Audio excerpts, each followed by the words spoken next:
Les poils s'en vont! No way! Oh! Ah! Quelle horreur! Salut tout le monde, j'espère que vous allez bien. J'avais tellement hâte de vous faire cette vidéo-là. Elle m'a été aussi beaucoup demandée, je dois dire, ça fait longtemps qu'elle était sur ma liste. Enfin, je la fais. Regardez qu'est-ce que je suis allée faire hier. J'ai dévalisé 2 $. J'ai acheté plein de maquillage à 2, 3, 4 $ parce que je voulais absolument qu'on teste ça ensemble. Pouvez-vous croire que j'ai jamais acheté de maquillage de Dollarama de ma vie? Je sais même pas qu'est-ce que ça vaut. Bon, évidemment, je me doute un peu que ça doit pas être la top qualité. Sinon, je me dis que toutes les beauty gurus sur YouTube en parleraient. D'ailleurs, il y a déjà plusieurs filles au Québec ou ailleurs qui ont fait des vidéos de ce genre-là, mais je les ai même pas regardées parce que je voulais pas être influencée dans mes achats. Par contre, si jamais vous aimez ce type de vidéo-là, vous devez aller suivre 2 filles ordinaires sur YouTube si vous les connaissez pas encore parce que c'est vraiment les queens du test Dollarama. Donc franchement, je pense qu'on va commencer tout de suite parce que je suis vraiment impatiente. Je me dis, tu sais, d'un coup qu'on découvre ensemble des produits genre à 2 $ qui sont miraculeux, ça serait vraiment comme une super bonne nouvelle. Donc on va commencer. J'ai trouvé des pinceaux, des accessoires, des choses comme ça. J'ai vraiment tout pris ce qu'il y avait. Par contre, j'étais un peu déçue de la sélection. J'ai l'impression que comme le reste de la marchandise chez Dollarama, ça change très souvent. Mais bref, j'ai pris des pinceaux comme ça. Je vais vraiment essayer de faire mon look au complet avec des produits Dollarama. J'ai une palette de contouring avec des illuminateurs.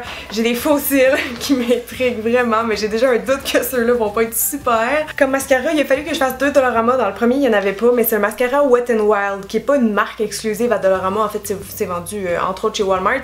Mais il y avait que ça, donc j'ai pris ça. Il y avait aussi un crayon pour les yeux Wet n Wild, un beau kit de 4 rouges à lèvres Ma.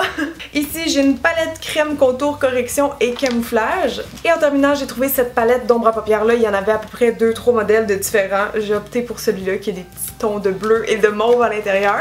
Je vais ouvrir ça tout de suite avec vous. Donc c'est de la marque Mariposa, qui ça je crois est exclusif chez Dollarama. Ma crainte c'est que ça va être vraiment poudreux et pas pigmenté. C'est pas trop surprenant, mais j'ai pas trouvé de base pour les fards à paupières, donc je me dis je pourrais essayer d'utiliser les petits fards crème comme ça. Pouvez-vous m'expliquer pourquoi ils scellent les produits genre si difficilement que ça, genre personne va les voler là? Donc ça va être notre première étape. Ah ben tiens, il y a un pinceau. Oh les pinceaux, Seigneur, c'est... Le cauchemar d'une maquilleuse, toi, le cauchemar. Oh, j'ai essayé la plus pâle parce que celle-là est comme jaune. C'est parti, je vais y aller avec les doigts. Donc ça va nous servir de base. Oh, la couvrance a l'air pas si pire. C'est bizarre, c'est comme si c'était gras puis là ça finit un peu mat, comme plus poudré un petit peu. Vous savez quoi? C'est vraiment pas si pire. Honnêtement, juste ça, je saurais pas que c'est du maquillage Dollarama. Sérieusement, c'est comme doux. Puis le fini poudré là, c'est vraiment spécial mais c'est le fun. Vous voyez, peut-être que vous n'aurez pas besoin d'acheter la palette de contour de Kim Kardashian. Donc on va pouvoir se lancer dans le tuto.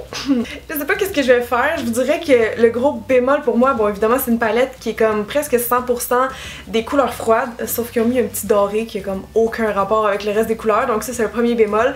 Deuxièmement, les couleurs sont presque toutes de la même intensité. Bon, on a un noir, on a un blanc, ce que j'apprécie, mais le reste c'est comme toutes des demi-tons. Puis ça, c'est pas très pratique. Puis aussi, ils ont tous le même fini. Ils ont tous un fini satiné.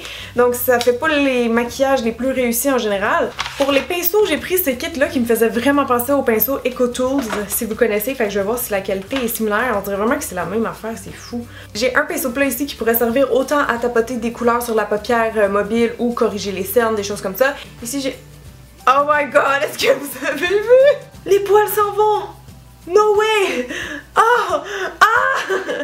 Quelle horreur! Non mais c'est pas vrai! J'ai jamais vu ça de ma vie. Un pinceau que tu tires et bam! C'est poils! Un pinceau de bambou qui fait de la calvitie. Ah ben là ça c'est vraiment merdique là. Je suis désolée de commencer si rude, mais crime! Tu sais, tu te maquilles, t'as des poils qui tombent dans les yeux, ça marche pas, là, faut les fixer au fond, ils ont pas mis de colle. Qu'est-ce que c'est ça? Checkez ma palette, y'a plein de poils! Je vais regarder si les autres sont comme ça c'est un pinceau biseau, je vous apprends rien. Ah! Non, lui il est collé, tiens. Ah ben tiens. Je pense que je vais partir avec ça, mettre ça dans mon creux, puis ça en coin externe. Oh, attendez, je devrais les swatcher. Je devrais-tu avoir la surprise sur mes yeux? Non, je pense que je vais vous les swatcher, comme ça on va déjà avoir une petite idée. Le petit bleu. Pas si pire! Ça a de l'allure, ça. Ah, c'est pas si pire pour vrai. Il y a comme... Ils ont tous le même fini lumineux. Puis je repasse un peu, puis c'est sûr que quand on met avec le doigt, c'est toujours plus intense, mais je m'attendais à pire. Des coups Urban Decay, puis Mariposa, c'est fait dans la même usine, puis on nous le dit pas. Reste à voir comment ils vont se travailler sur les yeux, mais sérieusement, c'est pas mal, non? Donc je vais prendre mon petit pinceau plat avec la teinte ici, tiens, qu'on va mettre partout sur la paupière mobile. Oh my god! It's actually good. Ça colle! Il y a un peu de chute, mais ça colle! C'est pigmenté! C'est lumineux! Mais quelle bonne nouvelle! Oui, c'est ça que je voulais dire en intro. D'un coup qu'on fait des découvertes, d'un coup qui rient toutes de nous, les grosses compagnies de maquillage. Ok, je pense qu'on va aller tout de suite à la deuxième couleur. Je suis vraiment impressionnée. On va y aller avec le petit mauve ici. T'es capable, t'es capable. Ah ouais, boy, je suis pas sûre. Ah, un petit peu de mauve, ok.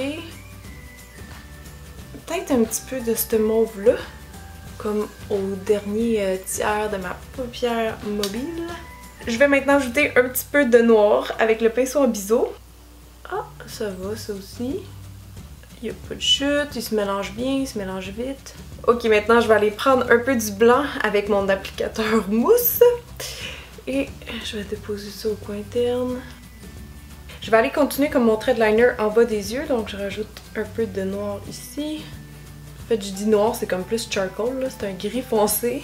Je pense que je laisserai ça comme ça, c'est pas si mal. Je vais aller faire l'autre côté, puis on va se revoir après pour le crayon et le mascara. Fait que là, je vais essayer le crayon pour les yeux Wet n Wild. Mon premier commentaire, c'est que le crayon est vraiment long.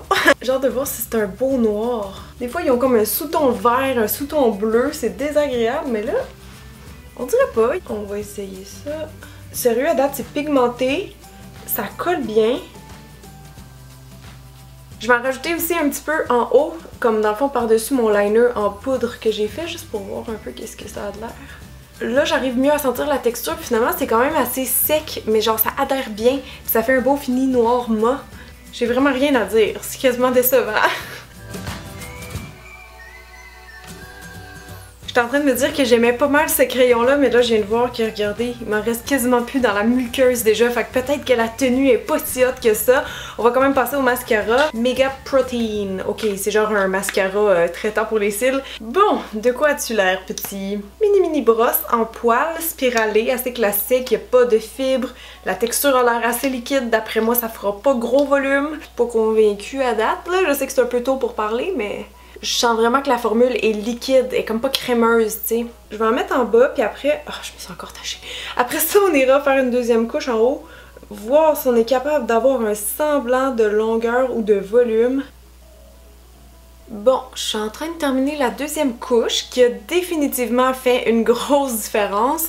Avec une, je trouve que le résultat était vraiment pas intéressant. Deux, ça sent bien mieux, mais c'est pas un coup de cœur. Je suis comme pas convaincue du look. Là, je vous avoue que je sais pas si j'ai envie de mettre ces faux cils-là. Juste avoir la longueur dans le paquet, là, j'ai des sérieux doutes que ça va fonctionner. Hop! Mais c'est pas mal ce que je pensais, c'est des cils de girafe. Hop. Oh. En tout cas, ils se sont pas mal posés. La bande est vraiment large et transparente, au moins ça c'est bien. Ils sont quand même assez souples, donc ça je trouve c'est un bon point, ça reste plus confortable sur l'œil. Bon, enfin on est rendu au teint, j'avais vraiment hâte d'être rendue à cette partie-là. Par contre, il n'y avait pas de fond de teint. Je pense que ben, c'est assez compréhensible hein, parce qu'il faudrait avoir une grande variété de teintes.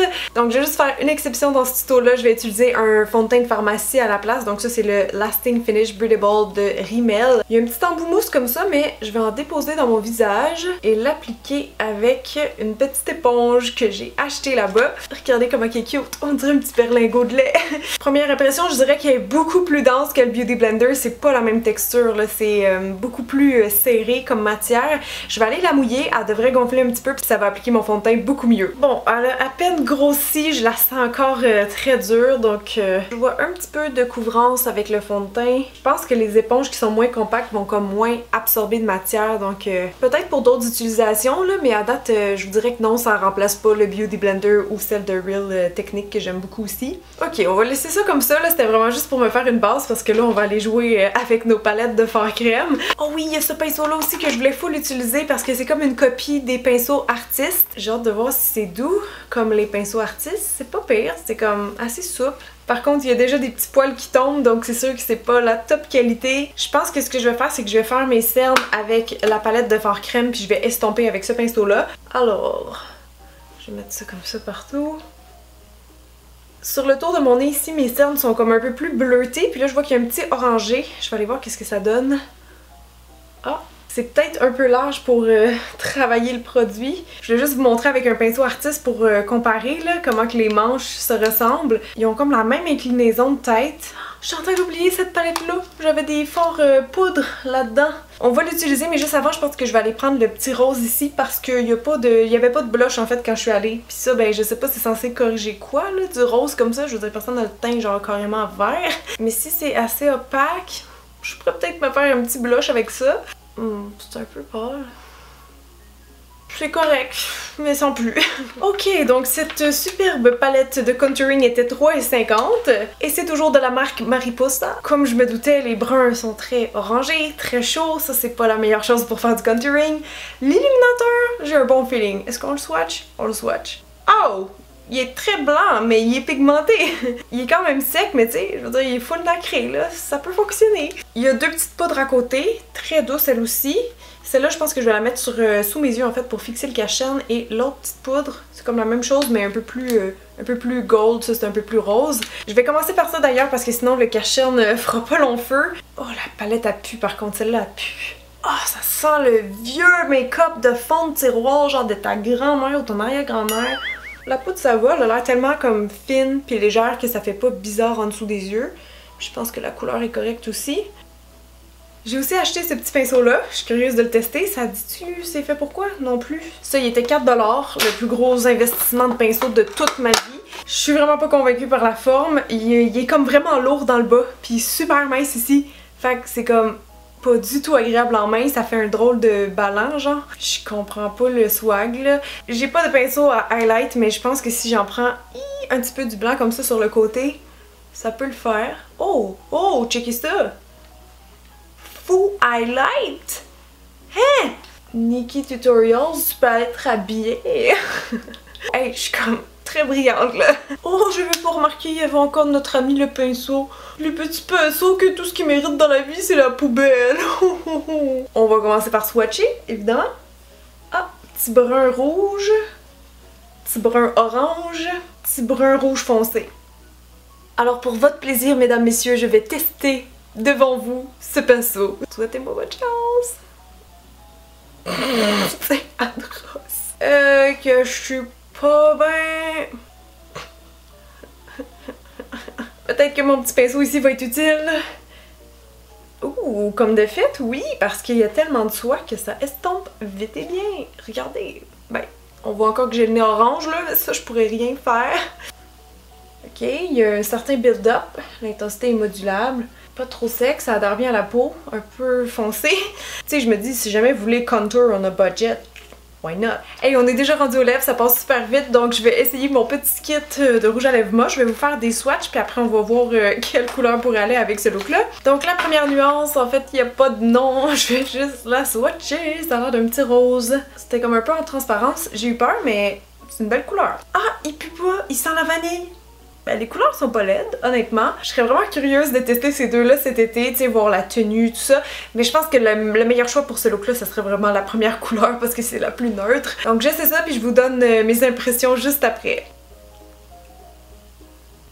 Je dirais que c'est pas si mal. Le fini est mat, ce que je m'attendais pas, parce que des fois ils disent rouge à lèvres mat, pis c'est comme pas vraiment mat. La pigmentation est bien, c'est pas les rouges à lèvres les plus opaques que j'ai vu de ma vie. On l'a vu quand je l'ai swatché lui en premier, c'est comme s'il était un peu transparent là avant que les pigments embarquent. La texture, je sens qu'elle adhère quand même bien aux lèvres, elle est pas trop grasse, elle est vraiment comme douce, soyeuse. Donc c'est pas mal ça qui complète le look. Ma foi, je suis quand même étonnée. Là c'est sûr qu'on n'a pas testé la tenue par contre, donc ça peut jouer dans la balance, mais avant de me démaquiller tantôt, je reviendrai devant la caméra et je vous montrerai qu'est-ce qu'il y a tenu. Donc voilà, j'espère que ça va vous aider dans vos futurs achats au royaume du dollar. Vous me direz dans les commentaires qu'est-ce que vous avez pensé de la vidéo. Est-ce que vous avez déjà testé du maquillage du Dollarama? Parce que moi c'était vraiment une première. Je suis bien contente d'avoir vécu ça avec vous.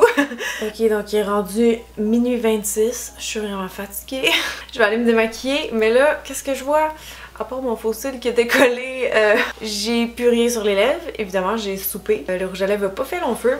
En tout cas, il m'a pas asséché les lèvres, pas du tout. J'ai encore mon petit highlight. J'ai encore un petit peu de brun dans le creux de joue, mais il me semble qu'il est atténué, non? Ça a smudgé pas mal en dessous des yeux, là, le crayon, tout ça, mais regardez les ombres à paupières. Ils sont encore là. Puis j'ai pas utilisé une vraie base, fait que c'est pas si pire. Le cachet est encore là, la poudre elle l'a fixé. Donc c'est tout pour moi. Merci beaucoup d'avoir été là tout le monde. Je vous aime très très fort, puis je vous dis à très vite. Bye!